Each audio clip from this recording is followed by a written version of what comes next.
దేశంలో సంథింగ్ ఏదో జరుగుతుంది. అది జంజీ ఉద్యమం అనేది ఏ ఓట్ల చోరీ పేరుతో చేద్దాం అనుకున్నాడు కానీ రాహుల్ గాంధీ వల్లగాలే.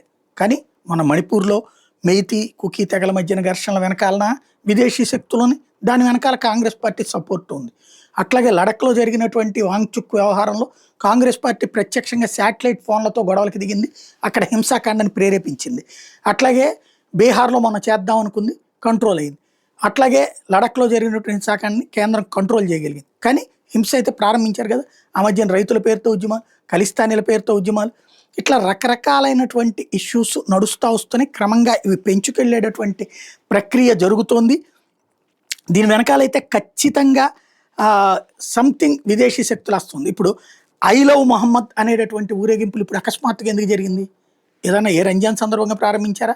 లేకపోతే ఏ బక్రీద్ సందర్భంగానే చేస్తున్నారా? లేదు, అకస్మాత్తుగా ఒక ఉద్యమాన్ని దేశవ్యాప్తంగా ముస్లింలని, యూత్ని రోడ్డు మీదకి తీసుకొస్తున్నారు. వాళ్ళ తప్పే లేదు, వాళ్ళ తరపున వాళ్ళు చేసుకోండి. కానీ ఇప్పుడు ఎందుకు తెచ్చారు అకస్మాత్? తీసుకొచ్చినంత వరకు అయితే బాగానే ఉంటుంది. కానీ దాని సందర్భంగా హింసాకాండాలు జరుగుతున్నాయి. వార్నింగ్లు ఇస్తున్నారు. యోగి ఆదిత్యనాథ్ని తీసుకొచ్చి చంపేస్తాం అని అక్కడ వార్నింగ్లు. అట్లాగే మరొక చోట ఘర్షణ, ఏది బరేలీ ప్రాంతంలో పోలీసులు కంట్రోల్ చేసినా కూడా దాడులకి పాల్పడితే రాయ్బరేలీ దగ్గర చివరికి లాఠీ చార్జ్ చేసి కంట్రోల్ చేయాల్సి వచ్చింది. అంటే అక్కడ కమ్యూనల్ క్లాషెస్ క్రియేట్ చేద్దాం అనేటటువంటి ప్రయత్నంలో ఉన్నారు.